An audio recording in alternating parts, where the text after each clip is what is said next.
Que delírio viver, que labor magnífico não ser mais do que ser, por meu único arbítrio, gondoleiro do amor. Que delícia antever que nenhum veredito poderá reverter o meu destino ambíguo de gozar frente à dor. Entre justos e injustos, se qualquer um de vós entender que o sepulcro silenciou minha voz, escutai, Salvador. Esta é a minha cidade. A mulher, meus afetos, do seu sonho sou parte, da sua voz sou um eco. Ela diz onde eu vou. A paixão derradeira, filha, amante, consorte, de toda a vida a primeira a entender minha morte como um voo de condor.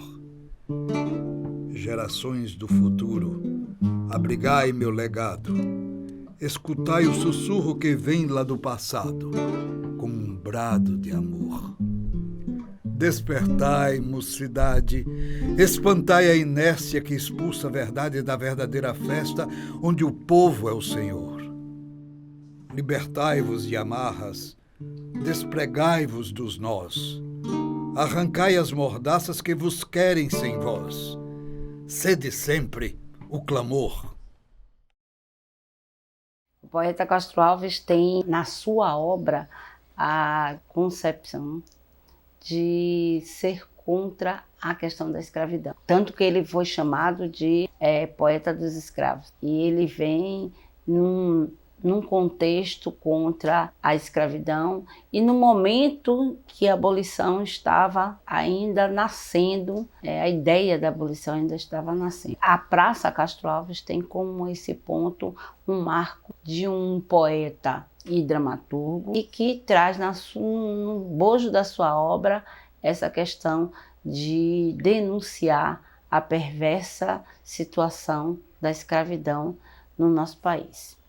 A Praça Castro Alves passou a ter esse nome, mas a simbologia da estátua de Castro Alves só chega na praça em 1923. Passa a ser o grande centro de convergência da sociedade de Salvador. Não só político, econômico, financeiro, social, todas as mudanças que existiram na cidade de Salvador, basicamente até os anos 90, convergiam na Praça Castro Alves. Desde greves trabalhistas, movimentos estudantis, passeatas, locais de entretenimento, tudo isso era focado na Praça Castro Alves, que traz como a ideia singular da Praça Castro Alves, da ideia do poeta Castro Alves, era a liberdade. O símbolo que marcou a Praça Castro Alves foi esse sinônimo de democracia e liberdade que a praça traz.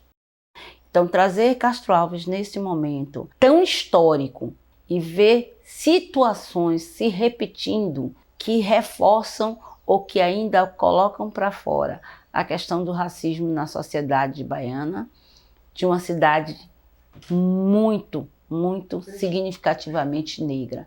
É bem complicado, é bem atual para falar de Castro Alves. É uma simbologia muito séria falar de Castro Alves nesse momento.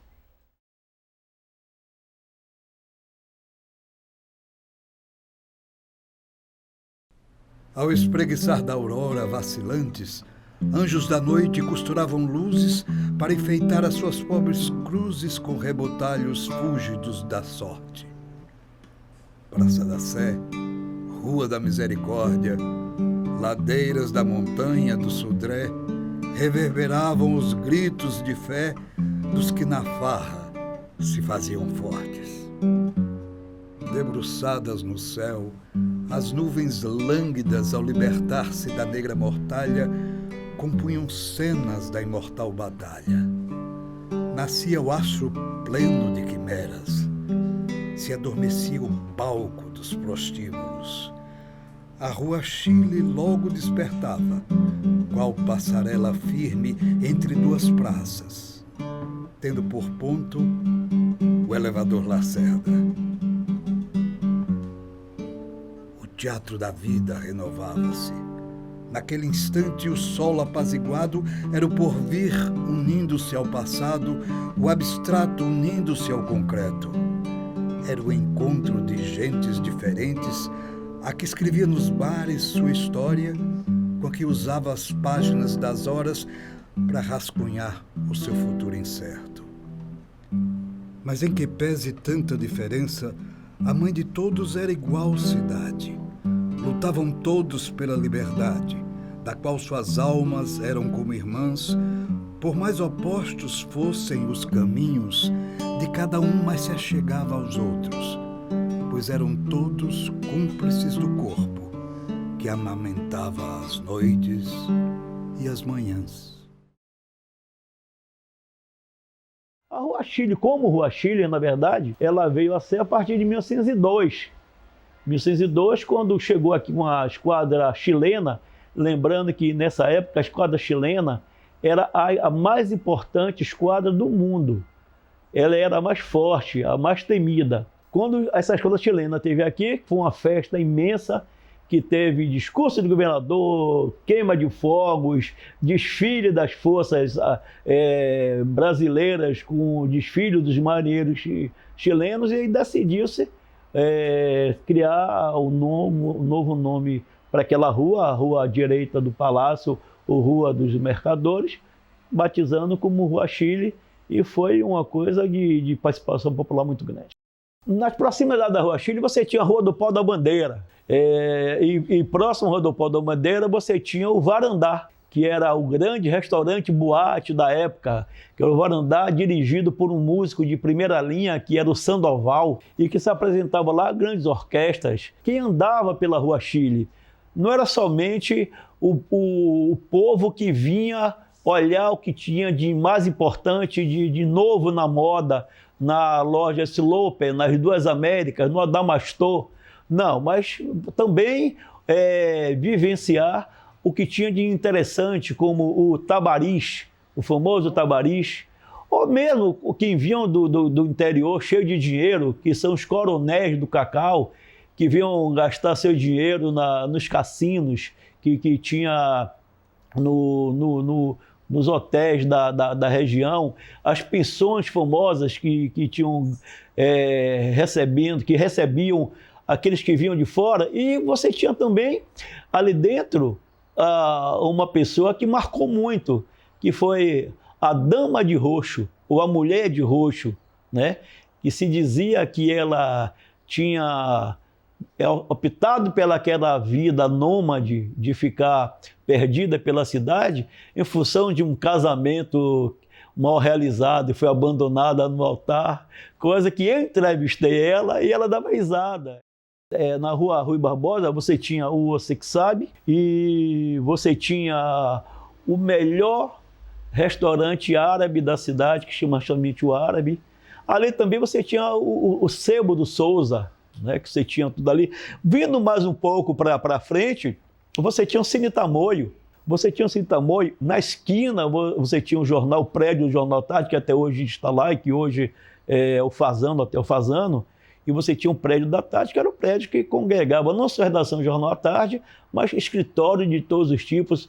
E um pouco mais abaixo, já invadindo aí a Praça Castro Alves, você tinha o Cacique, que era um restaurante e que todos os intelectuais frequentavam. Então você tinha muita coisa ali, você tinha também nos anos 70, você tinha Dona Maria da Glória, que ela vendia seu feijão numa das esquinas, a esquina onde ficava o antigo Banco Econômico. Você tinha um pouco mais para frente o bar do Almeida. Você tinha, junto dela, ainda na Rua da Ajuda, o Bar das Meninas, em que todo mundo chegava lá. E a Praça Municipal não pode deixar de ser irmã gêmea da Praça da Sé. Então, a Rua Chile, como ela congregava o que tinha de mais importante nos anos 60 e anos 70, como eu falei antes, por ser o ponto político da cidade, onde tudo se reunia, e que isso mudou a partir também dos anos 70, porque a cidade mudou o seu vetor para a direção norte com a criação do Centro Administrativo da Bahia, e que esvaziou a Rua Chile. mas ficou muita coisa ainda. Por exemplo, você sair da Rua Chile, por exemplo, você vai para a Praça Municipal, que hoje é chamada Praça Mé de Souza, que é aquela praça que foi a Praça dos Três Poderes, a primeira praça dos Três Poderes no Brasil, que você estava ali na Praça Municipal. Aí você saía da Praça Municipal, andava mais meio metro, você chegava na Rua da Misericórdia. A Rua da Misericórdia, se você, indo em direção à Praça da Sé, você descesse a ladeira à esquerda, você ia dar no Brega, que ficava na Misericórdia, aquele brega que era famosíssimo, todo mundo chegava ali, que descesse, aí ia no outro brega, que era os bregas que ficavam na ladeira da montanha. Então você chegava na Misericórdia, onde tem hoje a Santa Casa da Misericórdia, que é um prédio bonito, com um trabalho muito grande de memória e inclusive com exposições de arte, de arquitetura, de movelaria de séculos passados. Você vai em direção à Praça da Sé. O que era a Praça da Sé? A Praça da Sé, nos primórdios da Salvador, ela era acessada após o portão norte da cidade. Esse portão norte que também defendia a cidade das invasões, e na Praça da Sé, que era uma tribo tupinambá. E a cidade morria ali, e só depois do século XVII é que a cidade invadiu em direção ao Terreiro e ao Carmo.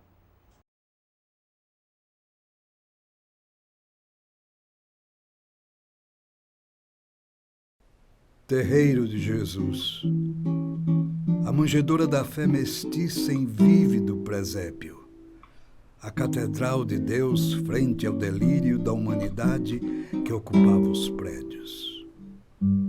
O sagrado e o profano, ensimismados no palco esconso de tantos caminhos. Se havia festa assim, também as dores se encruzilhavam, indo ao Pelourinho. Pelourinho de tantos descompassos, símbolo mor do tempo na cidade, que condenou a escravidão terrível nos editais viris da liberdade. Com liberdade, o amor fluiu nos campos, mais suculentas se fizeram as frutas. Silenciou-se a voz dos desalmados, romperam-se os brasões da força bruta. E a cidade cresceu para si mesma. Fez de si mesma espelho, luz, matriz.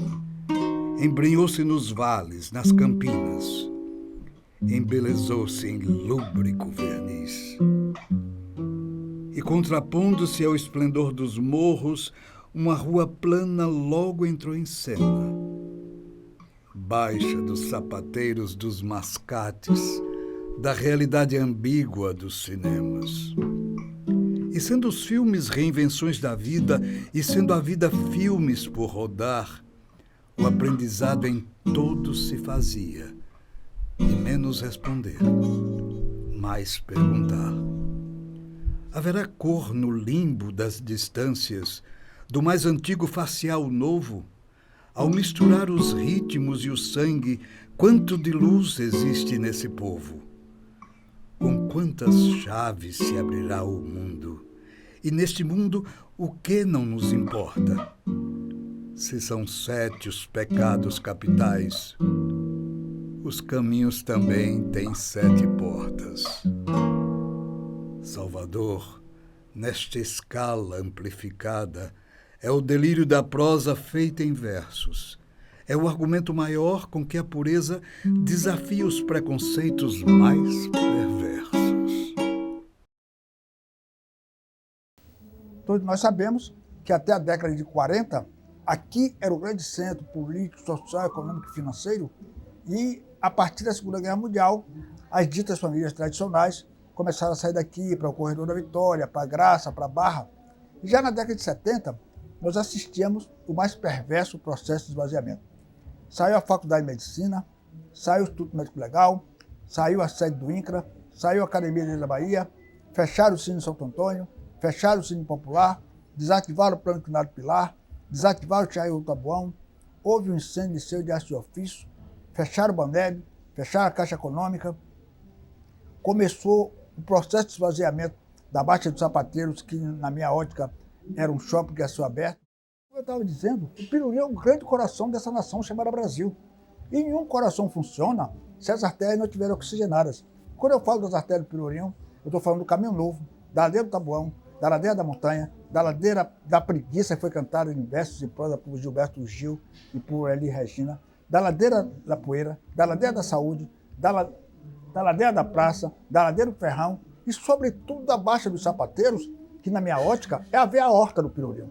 Então, como é que se permite que a veia aorta do coração esteja entupida? São dezenas de... Eu me lembro do Clube da Guarda Civil. Eu me lembro do Cine Guarani, que era Cinemascope quando inaugurou, trouxe boa parte da sociedade. Me lembro do Cine Jandaia, que é a arquitetura do Cine Jandaia, é algo extraordinário. As pessoas, as entidades, os grandes nomes da música popular brasileira e internacional que frequentaram o Cine Jandaia, que era Cine Teatro Jandaia, hoje é uma ruína, e aquela ruína agride a todos nós. Que essa cidade, às vezes, jamais eu gosto de dizer, tem momentos, é ingrata, é muito ingrata com seus filhos às vezes são ingratos com a cidade. Você falou em Sete Portas, me emociona, porque além de trabalhar um pouco ali, minha história é uma história muito complicada, trabalhando menino de engraxate, de aguadeiro, de vendedor ambulante, e aí nas Sete Portas, eu ia fazer muitas culpas para a mamãe, né? Além disso, depois quando fui trabalhar na tribuna, todas as sextas-feiras, nós saímos dali, da tribuna que era na região adulta, ia para o Bar do Alagoano. Depois do Bar do Alagoano, e ali a gente, eu me lembro, eu nunca bebi, todos os meus colegas estavam bebendo, e eu bebendo refrigerante. Aí, Cecilva, como me chamavam, né? Cecilva, qual é o seu problema que você não bebe cachaça? Eu digo, respeita a memória do meu pai nunca bebeu.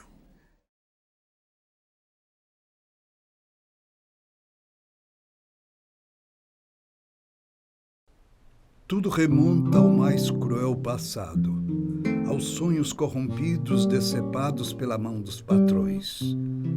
Ainda assim, a vida se espargia, renovava-se em cúmplice magia no sítio Dois Leões. Esculpidas do pó do inusitado, as duas feras, dóceis, lado a lado, esperavam pagãs que a tenebrosa dor de um Deus sem glória se apequenasse frente à nova aurora que bordava as manhãs.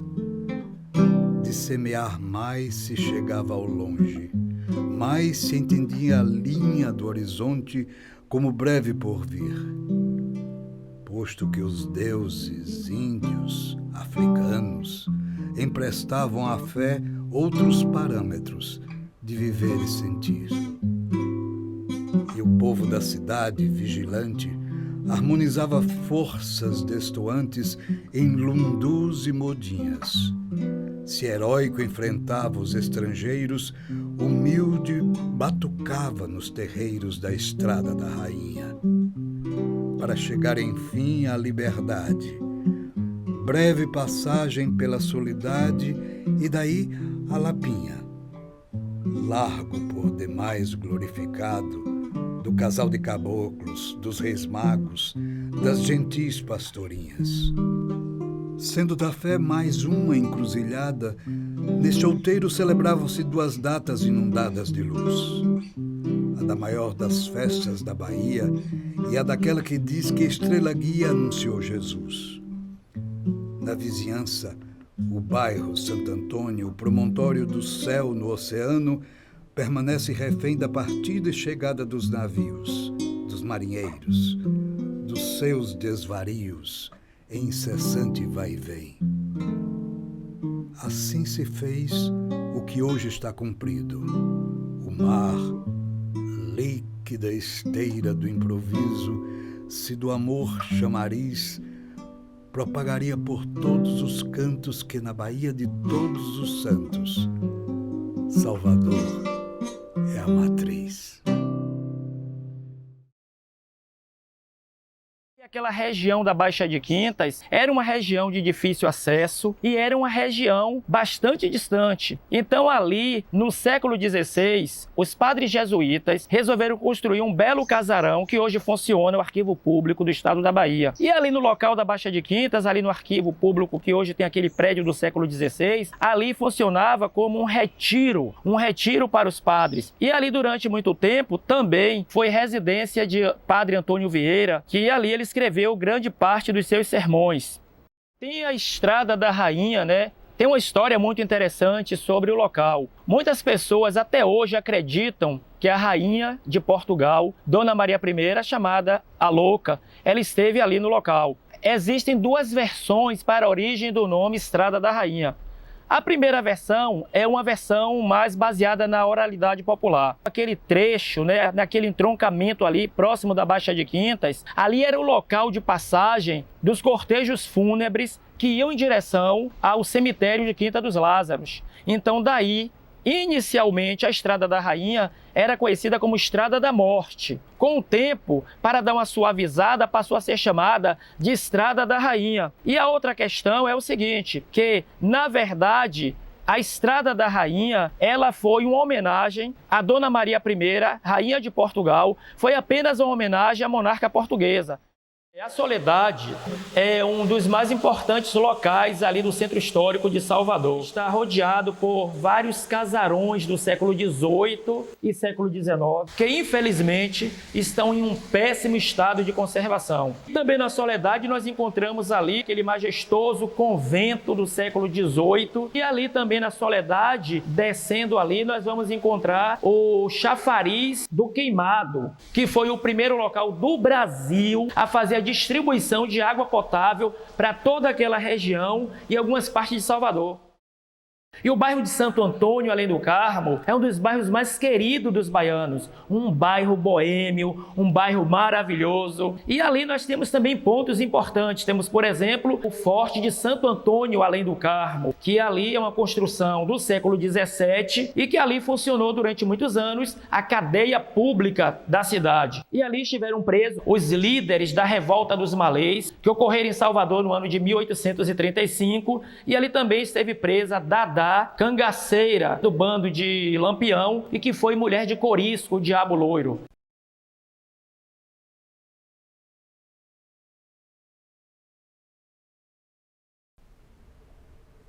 Saber-se-á de mim, luz delirante, posto que o sonho em si foi meu destino, no dia a dia de água de menino, também assim a vida dos feirantes. Seria a feira o porto de uma festa, o altar pagão dos deuses marinheiros, pois junto ao cais que enlaçava os saveiros, a porta da cidade estava aberta. Porta de mar, pousada dos navios, vindos de França, Bélgica, Inglaterra, Portugal, Estados Unidos, Grécia, de onde houvesse um novo desafio. E o desafio maior era o comércio, era a troca incessante de valores, era o escambo de alegrias e de dores, a incontida volúpia do progresso.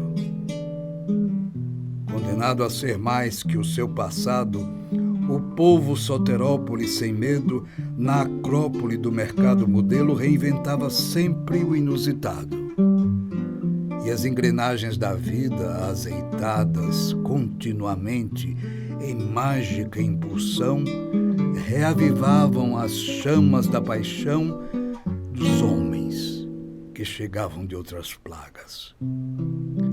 Se nos dias prazer era o lavor, nas noites quentes sonhos desconexos, nos casarios onde imperava o sexo, prometiam efemérides de amor. Para aqueles que enfrentavam um oceano a bordo de uma fé imaculada, a igreja da Conceição da Praia resplandecia em primeiro plano. Por dar guarida a tantos pioneiros, ser artesão do sonho é a nossa arte. Temos a cor e a luz de toda parte. moldura para enquadrar o mundo inteiro. Este é o mistério. Este é o futuro. Eis-no na ponta de lança da história. Nossa missão: interpretar as horas como ponto de encontro absoluto. A gente pode começar esse roteiro pela Praça Cairu, né?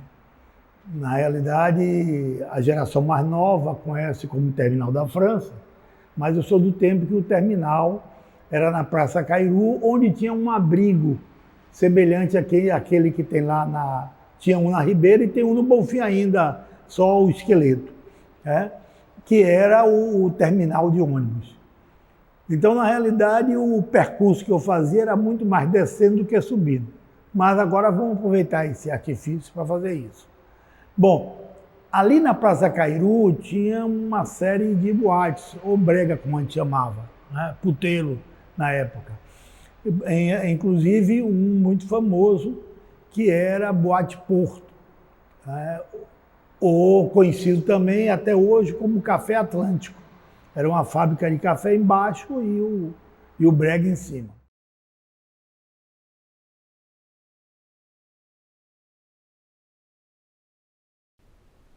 Para apaziguar a luta do mar com o morro, foi esculpida a Avenida do Contorno. Asa de ferro, pedra, areia, cimento. Ao mais antigo irmanava-se o novo da mesma forma que a história desse povo.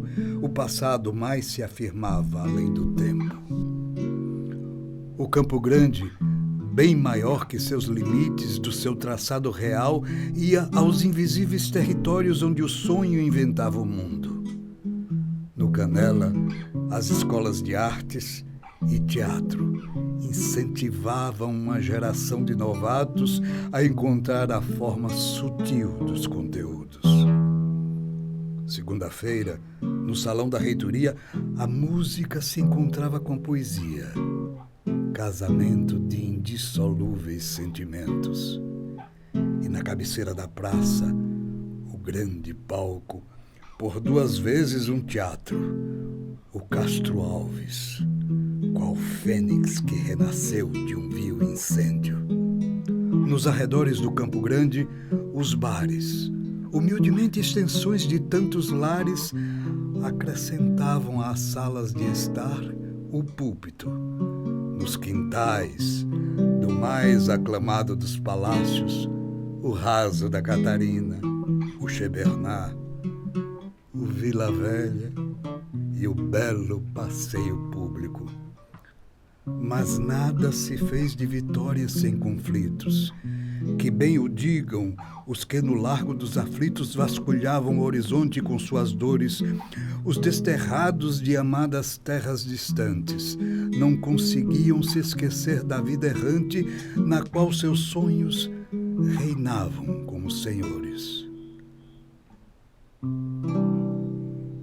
Talvez assim se compreenda essa cidade. Se para alguns a vida imitava a arte, para outros a arte era imitação da morte. Pois nos desvãos que aliam a doença à cura, a sanidade mais se ligava à loucura, e os moribundos dentro de si eram fortes. E eis-me de novo percorrendo as mesmas trilhas, caçador e caça das mesmas armadilhas, vítima e algoz de mim mesmo, sem amarras. A liberdade não foi mais que minha prisão, pois nas alcovas onde escrevi a paixão, as melhores amantes foram as palavras. Conheci a escola de teatro da UFBA. E conheci num momento bastante rico, de muita mudança. Foi quando Posse Neto virou diretor da escola de teatro. Meu professor, realmente a pessoa que está no meu DNA artístico, Posse Neto também.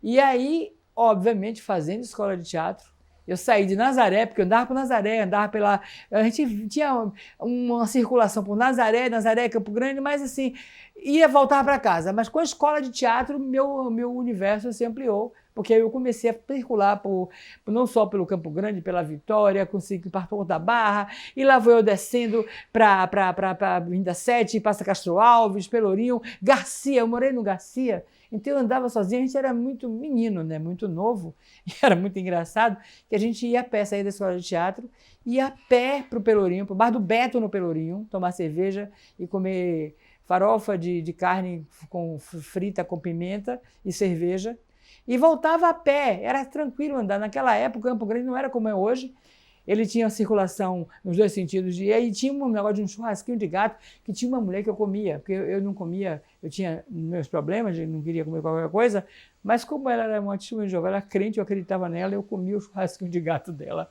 com muita cebola e muita pimenta. Então a gente circulava pelo Campo Grande, né? Isso no primeiro momento, quando eu estava fazendo escola de teatro. Logo em seguida, eu comecei a fazer espetáculos e aí fui ampliando Gamboa, Teatro Vila Velha, que é inegável.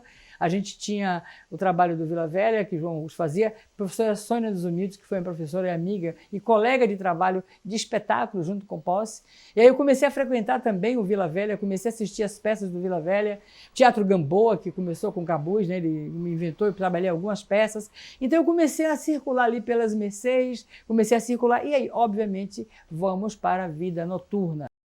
Bom, eu fui frequentador muito assíduo do Bar Quintal, né? Antes eu tinha frequentado o Braseiro, tinha um Braseiro pequeno também, mas o Brasa, no Cruz Vermelha, que era o clube que tinha, e que hoje é a Fundação João Fernandes da Cunha. Teve também ali próximo, por causa da universidade, porque esses universos era muito isso, estudante universitário, quase sempre sem dinheiro, e petroleiro, o peão do polo, que era a turma que tinha dinheiro. O pessoal passou a frequentar o Avalanche, né? Que era o grande bar de estudante universitário. Você tinha também um centro de encontro que era o Teatro Vila Velha, né? Dessa época que os baianos, né, aparecem. Caetano, Gil, Betânia, Gal, né, Tom Zé estão nesse período, e que tinha uma alternativa etílica, que era o Garcia, né? O Garcia é um bairro que tem uma tradição, aliás, até hoje tem um grupo que sai na mudança do Garcia, que é dos antigos boêmios, né? Tinha a Pizzaria Giovanni, que era para o pessoal mais bem situado financeiramente, e tinha a Rua dos Artistas, né, que era um ambiente mais popular, e lá no fim do Garcia tinha alguns bares famosos, né, no Largo do Garcia, especialmente. O Colón é um bar tradicional, mas mais diurno, né? O Colón, até hoje, ele não vai até 10 da noite e tal. Mas era um lugar que vendia bebidas, artigos importados, especialmente bebidas que se dizia que era de contrabando. Mas, como tudo na Bahia, é um contrabando quase que oficial. Era comum o carro do governador parar na porta e pegar o uísque escocês, né? Então, a Bahia tem assim, umas ilegalidades tradicionais. A gente começa a ver uma época passada como a romantizar essa época, mas acontece que é verdade, existiam momentos onde as coisas aconteciam mesmo, e onde as pessoas faziam acontecer. Os points, era aqui na escola de teatro ou aqui no Vila. E aí, esses pontos eram os pontes culturais da Bahia em termos de teatro. E aí você encontrava gente que... Aqui você encontrava gente como Melão, Sônia dos Humildes, posse, isso eu estou juntando tudo numa época só, porque e no Teatro Vila Velha tinha João Augusto dirigindo, começando com Otton Bastos, Petrou, Équio Reis, logo depois entra Sônia dos Humildes, Bem-vindo Siqueira, e aí era onde existia mesmo os cordéis de João Augusto. Uma peça chamada Graças à la Vida, que durou 7 anos fazendo essa peça. É uma fênix, o teatro é uma fênix, morre para surgir novamente das cinzas, e vai surgir. E agora as coisas estão feias para nós, mas volveremos. A gente está vivo. A gente está vivo. A gente está vivo e fazendo. E a gente vai continuar a fazer.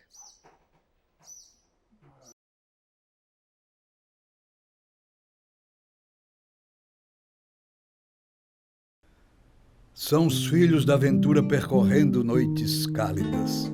Na Piedade, uma jura. Em São Pedro, uma piada. São os guerreiros da boemia os que adormecem com os dias e dão sentido ao ocaso, quando retornam, dispostos para assumir os seus postos nos bares plenos de acasos. É a cidade devassada pelas lentes da utopia, é a hipocrisia domada por um toque de magia. São as ruas exultantes com a chegada dos amantes nos seus cantos mais guardados.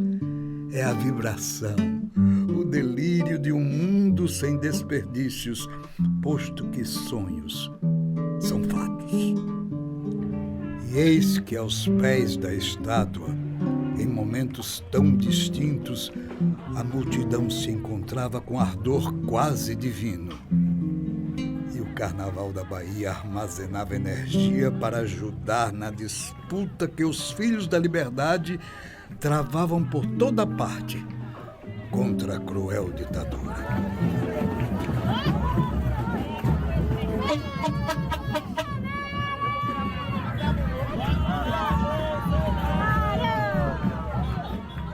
Uma cidade, 2 mundos. Nas entrelinhas de um verso, 2 é o pardo profundo, a prosa ambígua do sexo.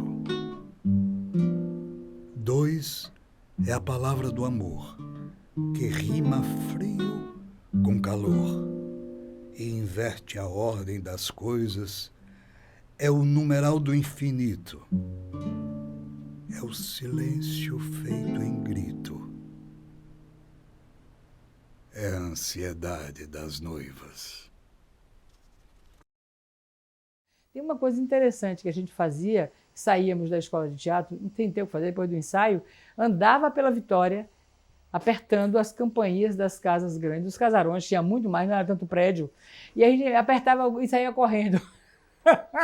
A molecagem que a gente fazia, e a gente ia até o vale, o Largo da Vitória, e voltava para casa andando. Nessa época eu já estava morando na Piedade.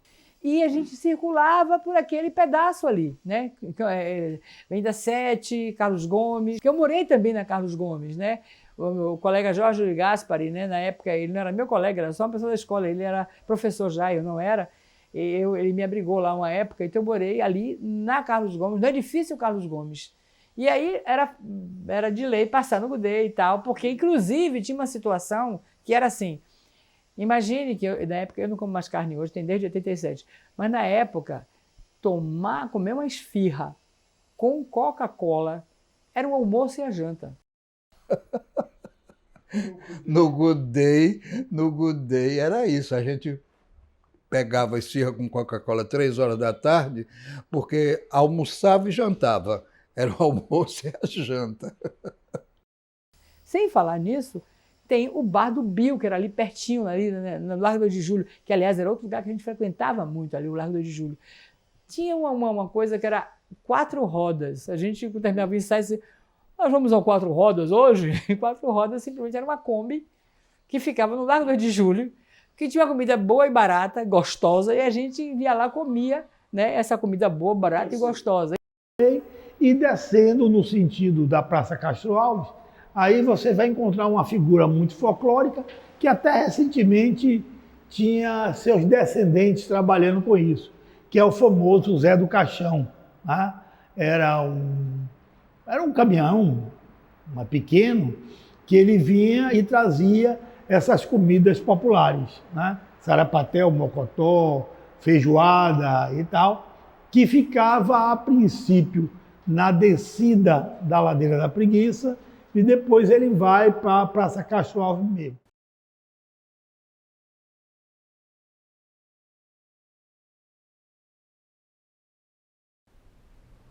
Foi mesmo nesta cidade onde escrevi a última parte da minha breve trajetória. Cidade de São Salvador, derradeira ode de amor, pêndulo entre a dor e a glória. Aqui anoiteci minha vida, fiz-me sombras de despedida, despenquei no ermo das horas. Aqui me separei das musas que, plenas de paixão, desnudas, deixaram-me órfão de auroras. Noite, definitiva noite, lâmina afiada da foice que corta de dentro para fora. Mas ainda que longe de mim, mais longe do meu próprio fim, a minha alma não foi embora. Impossível ir sem saber se tudo que me fez viver caberá na última alcova. Pois onde achar-te, ó liberdade, que não seja nesta cidade de culturas tão sinuosas? Como saber-te, ó esperança, que não seja entre as mil tranças de ruas e becos? Agora, o meu caminho é o futuro. É sopro que derruba muros. É fonte onde brota a história.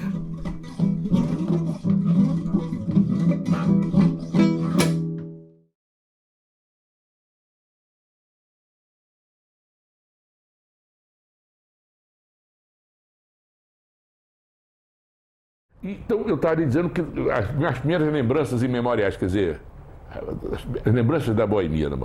Então, isso aí eu tinha por volta de 19, 20 anos, estou entrando na faculdade de Direito. E, de fato, se eu puder, tinha um bar Acapulco, o famoso Acapulco, com aquelas garrafas de cano do teto, onde eu costumo contar, para a incredulidade de algumas pessoas, fora aqui da Bahia, que pensam que é mentira minha, mas não é não. No Acapulco você passava pela seguinte prova de fogo. A primeira cachaça era por conta da casa e chamava milome. Você tomava o milome. Milome não é brincadeira, não. É para macho. Mas não era tudo. Se você passasse bem e dizia assim, tá bom, gostei. Vamos ver se você é bom mesmo, meu irmão. Agora você vai tomar um negócio chamado Chora na Rampa. Chora na Rampa era uma pancada pesada, mas se você passasse, você ia para a prova final. Raros machos passaram. É quando você tomava um adeus, meu pai. O nome já está dizendo. Como era isso? Rapaz, você não cachaça com infusão de rolha com cobra dentro. Que se você não fosse macho, você ficava de porra doido. Quanto americano estava trocando perna, rapaz?